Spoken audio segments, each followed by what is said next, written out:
আসসালামু আলাইকুম। সবাই কেমন আছেন? আশা করি সবাই অনেক ভালো আছেন। আল্লাহর রহমতে আপনাদের দোয়াতে আমরা অনেক ভালো আছি। চলে এসেছি প্রতিদিনের মতো নতুন আরও একটি ব্লগ নিয়ে। আশা করি আমার আজকের ব্লগটি আপনাদের কাছে ভালো লাগবে। তো সকাল সকাল ঘুম থেকে উঠে ফ্রেশ হয়ে আজকে আর চা বানানো হয়নি। মাম্মামকে জিজ্ঞেস করেছিলাম, মাম্মাম বলল না চা খাবে না, এই জন্য আর চা বানাইনি। সরাসরি নাস্তাতে চলে এসেছি। এখানে কালকে রাত্রে ভাত ছিল, তরকারি ছিল, সেটাই মাম্মামকে গরম করে খাইয়ে দিলাম। খাওয়া শেষ করে মামা একটা অকাজ করে ফেলেছে, সেটা হলো আমার একটা কাচের গ্লাস ভেঙে ফেলেছে। তো বাচ্চা মানুষ কি আর করব। তো আবার রুমে চলে এসেছি। এখানে আমার 2-3 দিনের কাপড় চোপড় জমা হয়েছিল, ধোয়া হয়েছিল, বৃষ্টির কারণে সেভাবে শুকোতে পারিনি। তারপরে একটু রোদ উঠেছিল, সেই কাপড়গুলো আমি শুকিয়ে নিয়েছি। এখন আমি কাপড়গুলো একে একে সবগুলোই ভাঁজ করে নেব। আর একটা কথাই বলতে চাই, আমার সাথে সবাই থেকে যাবেন, আমার চ্যানেলটি সবাই সাবস্ক্রাইব করবেন।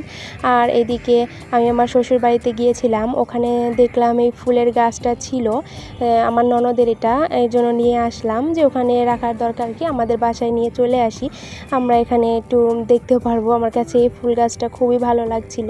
আর এই তো এখানে আমি ফুল গাছ সব লাগিয়ে ফেলেছি। সবাই কমেন্ট করবেন ফুল গাছগুলো দেখতে কেমন হয়েছে। আর এদিকে আমি রান্নাবান্নাও শেষ করে নিয়েছি। ভাত রান্না করেছি, এখানে গরুর মাংস রান্না করেছি, আর সাথে করেছিলাম শাক ভাজি। কারণ শাকটা আনা হয়েছিল 2-3 দিন হয়ে গেছিলো, একদম শুটো হয়ে গেছিলো ফ্রিজে থাকতে থাকতে। যে অবস্থা, দেশের যে পরিস্থিতি, কোনো কিছুই ভালো লাগে না, রান্না বান্না খাওয়া দাওয়া কোনো কিছুই ভালো লাগে না। তো এদিকে মাম্মামও রেডি হয়ে গেছে খাওয়ার জন্য। খাওয়া দাওয়া শেষ করে একটু শুয়েছিলাম। শুয়ে আমি বড় বড় ব্লগার আপুদের একটু ব্লগ দেখছিলাম। আমার কাছে ভালো লাগে ওনাদের ব্লগ দেখতে, আমি ওনাদের কাছ থেকে অনেক কিছু শিখেছি। এই জন্য ভাবি যে যতক্ষণ অবসর সময় থাকে ততক্ষণ আমি ওদের ভিডিও দেখি। তারপর উঠে একটু বাইরে গিয়েছিলাম বাইরের ওয়েদারটা দেখার জন্য।